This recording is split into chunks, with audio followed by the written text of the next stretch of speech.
জিহাদের নাম নিয়ে উল্টাপাল্টা ফতোয়া দিয়েছে মানুষগুলোকে। আজ জঙ্গি, উগ্রবাদ, বিভিন্ন নাম দিয়ে মামলা হামলা দিয়ে হয়রানি যারা করেছে, তাদের এই চক্রান্ত জাতি এবং বাইরে যারা আল্লাহ রসুল বিশ্বাস করে না, খ্রিস্টান, ইহুদি, তারাও বুঝে ফেলেছে। কাউন্টার টেররিজম নামে যে বিভাগটা ছিল, এরা আন্দাজে ভালো মানুষ বাড়ি থেকে ধরে এ বোমা মারিয়েছে, এ জঙ্গি, এই নাম দিয়ে, বিশেষ করে যে মনিরুল, এটা একটা টাটকা নির্ভেজাল শয়তান। আমি তো শয়তান দেখিনি কোনোদিন, ওর দিকে তাকালে আমার মনে হয় শয়তান যদি দেখতাম তো এইরকম। মাটির নিচে আমার যে ঘরে নিয়েছিল,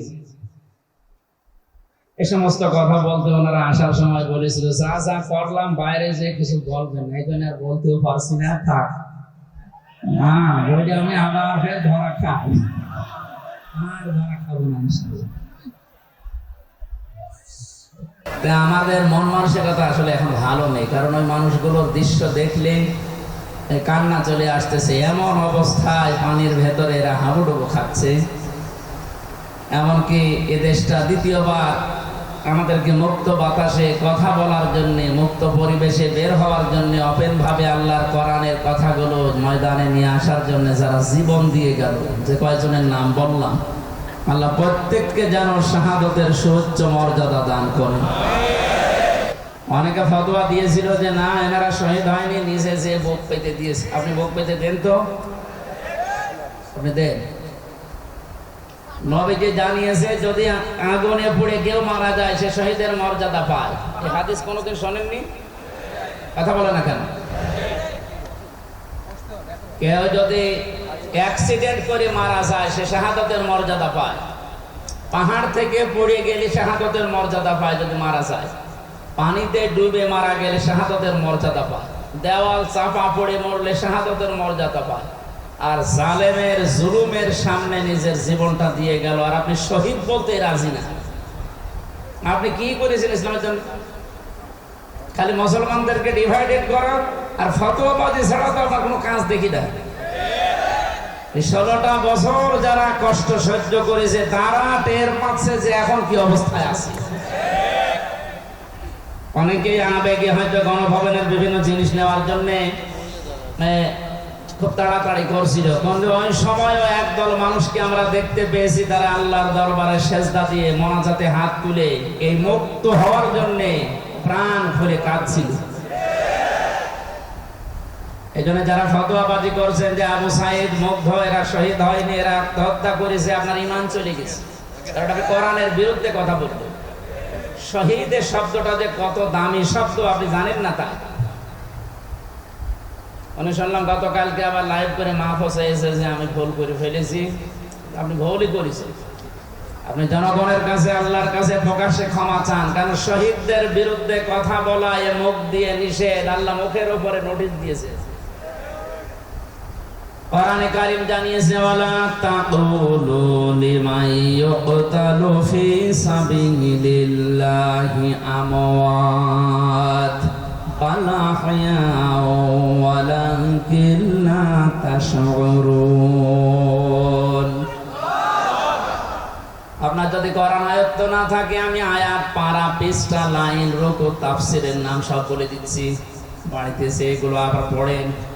কি পড়ে আলেম হয়েছেন আমি জানি না। সূরা বাকারা 2 নাম্বার পারা, 2 নাম্বার পৃষ্ঠা, 12 নাম্বার লাইনের 154 নাম্বার আয়াত। ফি জিলালিল কোরআন, সাজ্জাদ কুতুব দিয়েছেন বর্ণনা। বানিয়ে বলছি না, দেখে এসেছি। আল্লাহ পাক বলেন, তোদের মুখের উপরে আমি নোটিশ জারি করলাম, কথা বলবি না। একজন দুইজন না, ওয়ালা তাকুলু, কেউ এই কথা বলবি না। লিমান ইয়াকতালু ফি সাবিলিল্লাহি আমওয়াত, আমি আল্লাহর জন্য যারা জীবনটা দিয়ে দিল তারা মারা গেছে, এ কথা কখনো বলবি না। কে বলছেন? বাংলার মানুষেরা, মানুষ যেহেতু কথা বলে মুখ দিয়ে, এই জন্য আল্লাহ মুখের উপরে নিষেধাজ্ঞা দিয়েছেন, মুখ দিয়ে কথা কখনো বলবি না। বাল আহয়াউন, বরং তারা জীবিত। ওয়ালাকিন লা তাশউরুন, কিন্তু তোমরা টের পাও না। তাই মুখের পরে মানুষে তো ধারণা করতে পারে অন্তর দিয়ে। ধারণা করে কি দিয়ে? জবাব দেন না কেন? এই জন্য অন্তরের উপর আল্লাহ নিষেধাজ্ঞা দিয়েছেন, ওয়ালা তাহসাবান্নাল্লাযীনা কুতিলু ফী সাবিলিল্লাহি আমওয়াতা বাল আহয়াউন ইনদা রাব্বিহিম ইরযাকুন। সূরা আলে ইমরান 4 নম্বর পারা 11 নম্বর পৃষ্ঠা 9 নম্বর লাইনের 169 নম্বর আয়াত। এটা তাফসিরে তাবারিতে আছে। আল্লাহ পাক বলেন, ধারণাও করবে না যে যারা আমি আল্লাহর জন্য জীবনটা দিয়ে দিল যারা মরে গেছে, এ কথা ধারণাও করা যাবে না। বাল আহয়া, আল্লাহ বলেন বরং ওরা জিন্দা, জীবিত। ইনদা রাব্বিহিম ইরযাকুন, ওরা রবের কাছে রিজিক পাচ্ছে। পাবনাবাসী আমরা জানি মানুষ জেগে থাকলে খায়, ঘুমিয়ে থাকলে খাওয়া লাগে। ওরা যেহেতু জীবিত, জিন্দা। গতকালকে ফেনীতে পানি থেকে রক্ষা করার জন্য ইসলামী ছাত্র শিবিরের 3টা ভাই মানুষকে বাঁচাতে গিয়ে 3 জনই ডুবে শহীদ হয়ে গেছে। আপনি কে শহীদ বলতে রাজি না? না, ওনারা গেল কেন? আরে শয়তান গেল কেন? মানবতা বিপন্ন, মানুষ ভেসে চলে যাচ্ছে। ওরা জীবনটা বাজি রেখে বাঁচাতে গিয়ে মারা গেছে। আর আপনি তো এসি রুমের ভেতরে বসে ফতোয়াবাজি করছেন। শায়েখ আহমদুল্লাহ, ডক্টর আব্দুল হাই সাইফুল্লাহ, এই সমস্ত মানুষগুলো আজ যা করছে, এইরকম যদি এই দেশে যত নামধারী আমরা আলেম আছি সব যদি এগিয়ে যেতাম, আমার মনে হয় এই বানভাসী মানুষের কিছুটা হলেও কিছু উপকার হতো। আমরা কুষ্টিয়া, পাবনা, মেহেরপুর এই সমস্ত জেলাগুলো একটু উঁচা, তো পানি তো কি টের পান না।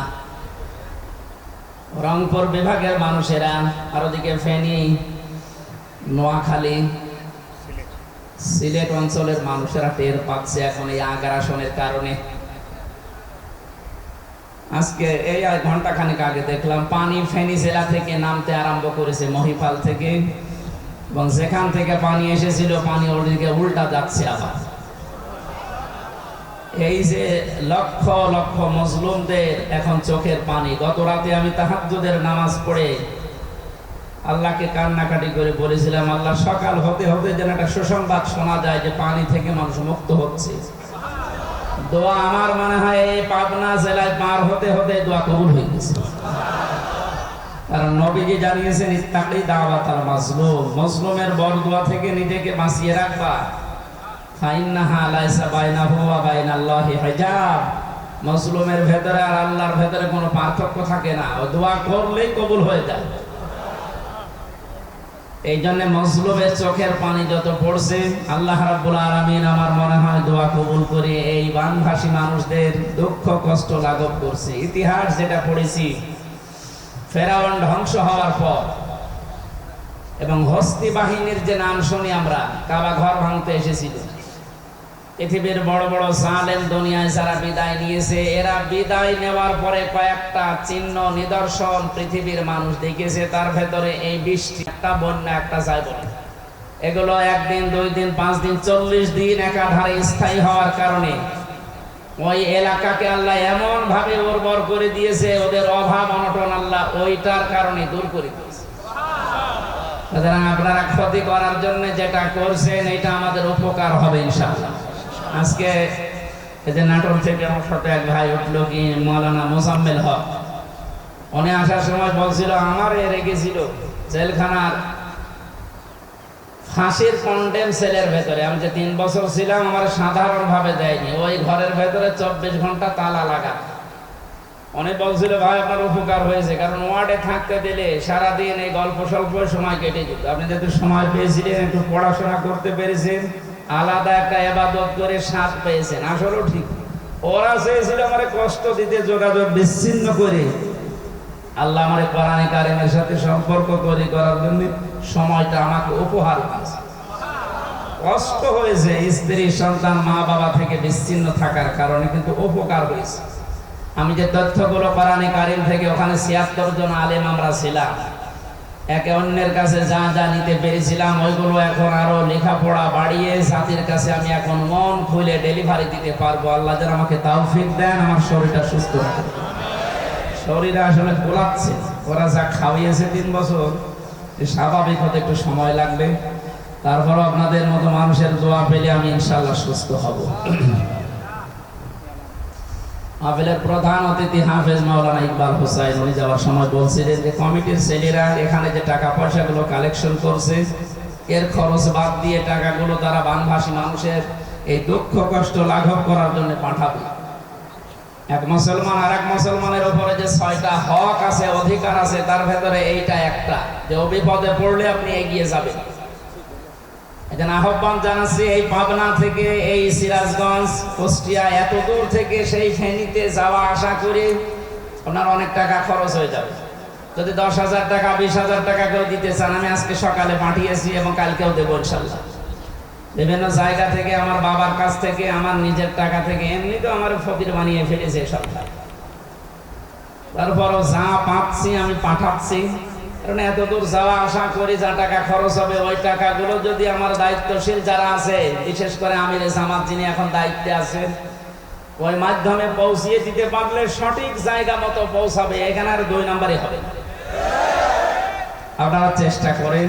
আমি তাফসীরুল কোরআন মাহফিল লিখেছেন, তাফসীর করব ইনশাআল্লাহ। যে আয়াত পড়েছি একটা গুরুত্বপূর্ণ বিষয় এখানে আল্লাহ আলোচনা দিয়েছেন। আমি পয়েন্ট আকারে কথা বলবো, 4-5 মিনিট সময় নিচ্ছি। আপনার রাগ না করে একটু ওদের দিকে চোখ বন্ধ করে ভাবেন যে আপনি এখানে বসে আছেন আর ওরা হাসতেছে। একটা টুকরা খাবারের জন্য কি হাহাকার দেখলাম, এই জন্য ওই দিকে তাকিয়ে যার যতটুকু সামর্থ্য আছে একটু এগিয়ে আসা লাগবে। 4-5 মিনিট যা পারেন, এটা একটা ইবাদত। এখন যেটা চলছে এইটাও ইবাদত, ওই যা করবেন ওইটাও ইবাদত। কিন্তু ইবাদত মনে করে যদি 2 টাকা থাকে 2 টাকা দিয়ে দেবেন। যারা যাচ্ছে মাত্র 4 থেকে 5 মিনিটে, মাওলানা হোসাইন কই, আপনি একটু মাইকটা হাতে নেন তো ভাই, আমার আর গলা নষ্ট করে লাভ নেই। ও তো আবার ওই যে টাকা কালেকশনের ওস্তাদ, তো হাওয়া দিতে পারে, একটু হাওয়া দিন। আসসালামু আলাইকুম ওয়া রাহমাতুল্লাহ।